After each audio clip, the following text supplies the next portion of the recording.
एक बार फिर आप सभी का न्यूज इंडिया पर बहुत स्वागत। मैं हूं आपके साथ सुचित्रा गुप्ता और खबरों की शुरुआत करें उससे पहले आज पूरे देश भर में विजयदशमी का त्यौहार धूमधाम से मनाया जा रहा है, इसलिए न्यूज इंडिया परिवार की ओर से आप सभी को विजयदशमी की हार्दिक शुभकामनाएं। अब खबरों की ओर रुख कर लेते हैं। देखिए आज दुखद खबर भी सामने आई है, जहां पद्म विभूषण पंडित छन्नूलाल मिश्र का निधन हो गया। 91 साल की उनकी उम्र थी और पंडित छन्नूलाल मिश्र ने आज अंतिम सांस ली। पिछले कई दिनों से वो बीमार चल रहे थे। उनको माइनर अटैक आया था, जिसके बाद उन्हें अस्पताल में एडमिट करवाया गया था।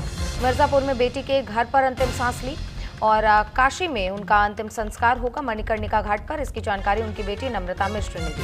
पंडित छन्नूलाल का अंतिम संस्कार आज काशी में किया जाएगा। सूरधरा मौन हो चुकी है अब, क्योंकि पंडित छन्नूलाल मिश्र का आज निधन हो गया। पद्म विभूषण 2020 में उनको अलंकृत किया गया था। विश्वविख्यात शास्त्रीय गायक, ठुमरी सम्राट और भक्ति रस के अद्भुत साधक पंडित छन्नूलाल मिश्र अब नहीं रहे।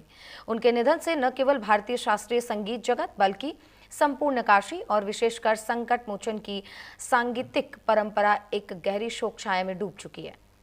पंडित जी ने ठुमरी, दादरा, कजरी, चैत और होरी को जिस सहजता और आत्मीयता के साथ गाया है, वह उन्हें शास्त्रीय संगीत की भीड़ में अलग उन्हें पहचान देता है।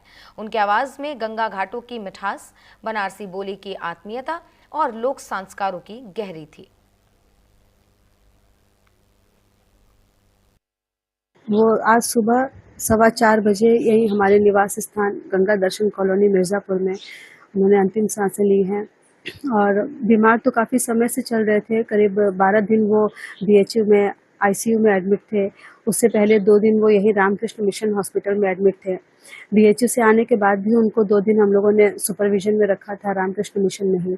और सभी जगह डॉक्टर्स ने यही कहा कि मतलब बहुत ज़्यादा फ़ायदा नहीं होना है, एज रिलेटेड प्रॉब्लम्स बहुत बढ़ गई हैं। तो यहाँ आईसीयू में हॉस्पिटल में रखने से उनको मतलब इन्फेक्शन का डर है, तो इसलिए उन्होंने कहा कि आप लोग घर पे लेके जाइए, वहीं पे सेवा करिए। तो यही हम लोगों ने पूरी हॉस्पिटल जैसी व्यवस्था कर दी थी। बाईपैप, ऑक्सीजन और डॉक्टर्स की पूरी टीम यहाँ पे थी। दिन में 4 बार उनकी ड्रेसिंग होती थी। उनको सेप्टिसीमिया भी बताया जा रहा था कि उनके बेड सोर की वजह से इन्फेक्शन भी था। और भी उनको एज रिलेटेड जो प्रॉब्लम्स थी, लंग्स में पानी आ गया था, हीमोग्लोबिन कम था, ब्लड भी चढ़ा था उनको। तो बहुत सारी चीज़ें एक साथ थी और पिछले 2 दिन से तो वो न बात कर पाए थे और ना ही उन्होंने आँख खोली थी। अभी 9 साढ़े 9 बजे तक हम लोग यहाँ से निकल जाएंगे और या 11 बजे तक शायद हम लोग छोटी गैबी वाला जो हमारा निवास है वहीं पे लेके जाएंगे उनको। और राम कुमार भैया अभी बाई रोड आ रहे हैं बनारस, तो 6-7 बजे शाम तक वो पहुँच जाएंगे। उसके बाद मणिकर्णिका घाट पे ही होगा उनका अंतिम संस्कार। तो देखिए, पारंपरिक गीतों के लिए छन्नूलाल मिश्र को जाना जाता था, लेकिन आज शास्त्रीय संगीत के जगत में शोक की लहर है, क्योंकि आज उनका निधन हो गया।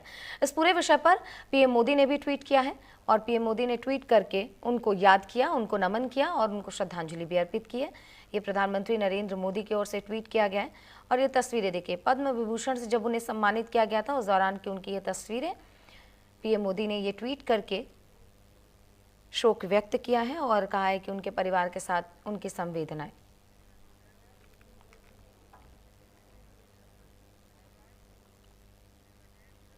अब बढ़ते हैं आगे। देखिए, आज विजयदशमी यानी कि दशहरा का पर्व है और देश भर में दशहरा की धूम देखने को मिल रही है। लोगों में